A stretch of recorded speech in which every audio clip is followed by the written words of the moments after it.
Heureuse vie à bord de l'Atalante. Tu passes autour. On part tout de suite, patron. Si on part, tu sais bien que oui. Bon, je vais secouer le moteur.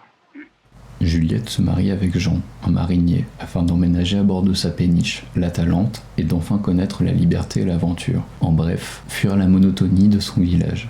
Mais le rêve s'estompe assez vite. Jean passe son temps à travailler, elle-même se retrouve contrainte d'effectuer de nombreuses tâches ménagères, et leur intimité est perturbée par la présence du père Jules, un vieux matelot excentrique, un peu bourru et envahissant. Les rêves d'aventure de ville en ville meurent petit à petit jusqu'à ce que Juliette, suite à une dispute, fugue dans Paris.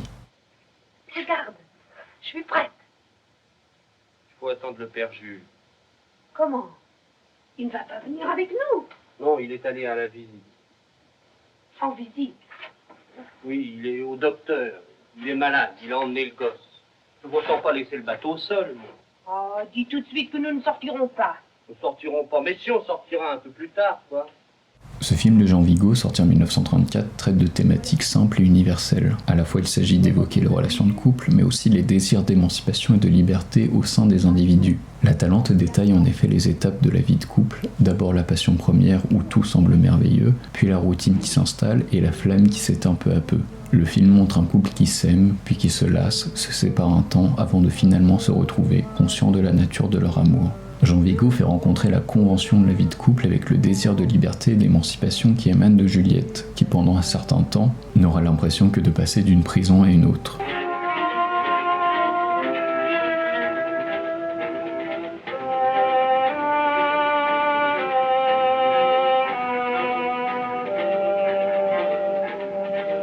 L'Atalante impressionne aussi surtout par sa photographie. Les plans sur la scène de cette péniche qui traverse la brume et avance vers un avenir incertain détaille et met en exergue ce désir d'ailleurs qui émane de Juliette, contrainte de rêver l'aventure tant elle n'est pas palpable. Les plans sous l'eau constituent aussi une prouesse pour l'époque et touchent le spectateur, car le flottement temporel de cette séquence met en évidence l'abnégation dont peut faire preuve Jean.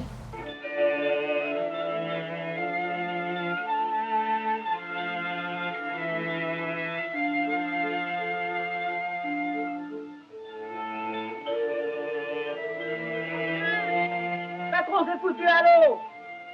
Patron s'est foutu à l'eau. Patron s'est foutu à l'eau. Comment le patron s'est foutu à l'eau?